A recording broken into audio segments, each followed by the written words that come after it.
Hello everyone and welcome to my channel. I appreciate you being here. Today's video I want to continue the discussion on bug out bags and the remaining 6 C's that we did not discuss in the first part of this video.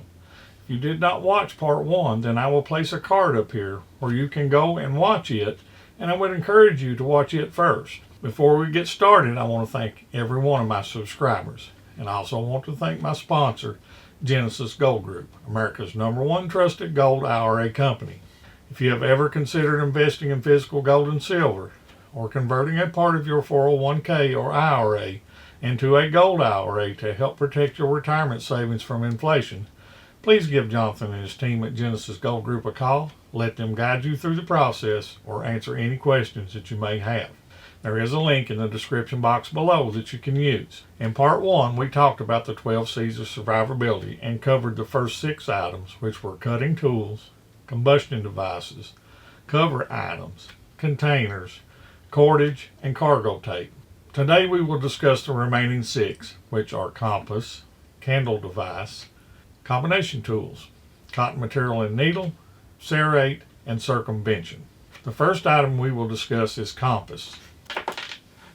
I have the Sunto MC2, and my primary reason for this is not only is it a very good compass, but it also has a mirror that can be used as a signaling device, as well as for first aid should you suffer an eye injury or an injury to an area of the body that you cannot see without a mirror, and a small magnification lens. I also own a Kaminga military lensatic compass that works very well, but it does not have the other functions that are available with the Sunto. Along with my compass, I have a set of pace beads attached to my compass, a set that's attached to the suspenders of my belt, and a set that's attached to the harness of my pack, so that I can determine the distance that I've traveled on foot. I have an additional item that I do not see many people talk about, and that is a map of the area that they'll be traveling in. I have my maps in this case, along with a Ride in the Rain notebook, pens, pencils, colored pencils, and a large orange bandana that I've added grommets to 2 of the corners so that I can use this as a signal flag or a waypoint to mark my last known location if I need to go off course to gather water or forage. As long as I keep visual contact with that bandana as a waypoint, I can easily return back to the line of travel. A map is essential so that you can plan your route of travel, as well as it will show you water sources, man-made structures, and areas that you may want to totally avoid. The next item is candle devices, or better known as flashlights. I have the Black Diamond headlamp that has several brightness levels as well as red and green light capabilities. I prefer a headlamp for hands-free operation, and the light is always shining in the direction that I'm looking at. A handheld flashlight like this Bright Night Oath Keeper is really good for when you need to see off in the distance. It comes with a small carry case, and I have an additional battery here for it, and it is rechargeable. I also have lights mounted on my personal protection devices as things do go bump in the night. I also keep multiple spare batteries for my headlamp and flashlights. The next category is combination tools. A Swiss Army knife has several tools that can make tasks much easier, such as a saw, bottle opener, can opener, awl, and other basic tools. I like multi-tools as it gives me not only these tools, but also has a file and a pair of needle nose pliers with wire cutters that I can use to construct snares using wire or other repair tasks that may be encountered. If you are in an urban environment, you may want to add a sealcock key, as this will give you the ability to turn on outside water faucets that are found on many commercial buildings. The next item is cotton materials and repair needle. I really like a shemagh as it has multiple uses, such as a face covering, a pre-filter for water, a towel, washcloth, or a makeshift pillow. For a repair needle, I really like that Exotac rip spool that I showed you in the previous video that I keep in my cordage bag. It has high strength repair thread, good quality duct tape, as well as a large repair needle, all in one convenient package. The next category is serrate, and I know you're probably wondering what a serrate is. It is nothing more than a medicated ointment or salve, so this category would cover medical and first aid, basic hygiene items that you may need to prevent an injury from occurring in the first place. This would also include items for your caloric needs and drink mixes to aid in hydration. On my belt, I have a complete blowout kit. That includes a tourniquet with trauma shears in a pouch on the outside of the belt, and the inside There's quick clot and wound packing gauze, 2 chest seals. We have tape, nasal airway, decompression needle, large Israeli bandage, pair of gloves. And I also have 2 5x9 trauma pads. There is also an additional tourniquet and a set of shears on my pack. I have a small first aid kit that includes band-aids, gauze pads, medications, triple antibiotic ointment, burn gel, antidiarrheal medications, and I keep a sponge and some soap and a small bottle of the Gold Bond medicated powder as well. For food, I really like the freeze-dried meals. They're small, lightweight, and I do not believe you can overlook the morale boost you will receive from having a hot meal. I really like these meals from After Shock Preparedness as they have more calories and they have larger portions. There's a link below to their site as well. I also like the breakfast meals from Mountain House. I also keep an assortment of beef sticks, Cliff Bars, peanuts, small packs of peanut butter that can be consumed while on the move. And I keep some flavored drink packs and instant coffee as well. The last category is circumvention.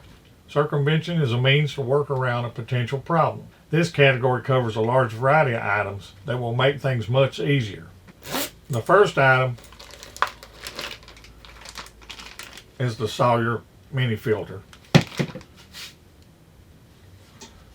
along with the Millbank bag from Campcraft Outdoors that is used to pre-filter your water and therefore extend the life of your water filter by removing any debris or large particles. I really like the Sawyer Mini as it is rated to filter 100,000 gallons of water. It's small, lightweight, and portable and can be used in line with a water bladder as a filter for a container or as a straw straight from the source. If you are in an industrial or agricultural area, you may want to consider the Grail Purifier system as it will remove metal and chemical contaminants that the Sawyer Mini will not. I also have the water disinfection tablets in my water kit and in my canteen pouch on my belt. On my pack harness, I have a Baofeng UV5R radio that can be used for two-way communications, as a scanner, as a weather radio, as well as an FM receiver. It has a remote antenna that can be extended to give me greater range. I have a small pouch with an extra battery, external mic, earpiece, and a smaller antenna. I have a small trapping and fishing kit. I have a couple of modified Victor rat traps, tie off using the bank line to a squirrel pole. I have some small snares that are pre-made, along with a spool of 22 gauge wire to make additional snares with. I have 4 of the yo-yo fishing reels and a small fishing kit that has everything to make some bush hooks, limb lines, or to fabricate a cane pole. And I also have a small package of the MRE peanut butter that can be used to bait the traps. If you are in an actual bug out situation, you will not have time to sit on the bank and fish or go out hunting and trapping. But this kit does give me the ability to set out some disposable traps and fishing hooks once I stop for the day and passively try and collect some additional food resources. If I have to abandon them, then I have not really lost much. But if I do catch something, then that is a huge bonus. The yo-yo fishing reels can also be set up as an early warning device around your camp. Blackie Thomas has an excellent video on how to deploy these for that, and I would urge you to check out his channel. I have another pouch that has a small battery bank along with the charging cords for my different electronic devices, and I also have multiple spare batteries for my flashlights. In this pouch here, I have a small butane stove with a fuel canister, a titanium spork and spoon set, small measuring cup, long reach lighter, and some salt. I really like those little butane stoves. They can be used to boil water and heat food without the need for building a fire and possibly giving away my location due to the smoke from the fire, which can be visible from a long distance away. I also have spare socks and underwear that have been vacuum sealed using a Food Saver vacuum sealer to keep them dry and also reduce the space that they take up in my pack. The last circumvention items are personal protection devices. I have 3 AR magazines, a pistol holster for my pistol, and 2 spare pistol magazines on my belt. I also have this small bag here that has the CMMG 22 long rifle conversion kit, which allows me to use 22 long rifle in my AR, along with 100 rounds of 22 long rifle. I have a weapons cleaning kit, a sharpening stone and strop, along with a small bottle of oil to maintain my cutting tools and personal protection devices. It also has the magazine that fits the AR-15 that holds the .22 long rifle ammunition. This is everything that I now have in my bug out bag and belt system. This pack comes in at 31.5 pounds, and if I got rid of a lot of the nice to haves, I could easily get this pack down to 20 pounds or less. Now that you have seen the complete bug out system, let me know in the comments, what would you add, take away, or change? In the upcoming videos, I'll go out and show you how to use these items, so please consider subscribing and turning on notifications so that you do not miss anything. I really appreciate you watching. If you found this video helpful, please like and share it with others that may find it useful as well. Please visit Genesis Gold Group at the link below and request your free gold investing guide. Don't forget the other channel supporters as well. If you do not know Jesus as your personal Lord and Savior, then I would encourage you to make that your #1 preparedness item. And remember, prepare today for what may happen tomorrow, and I will see you on the next video.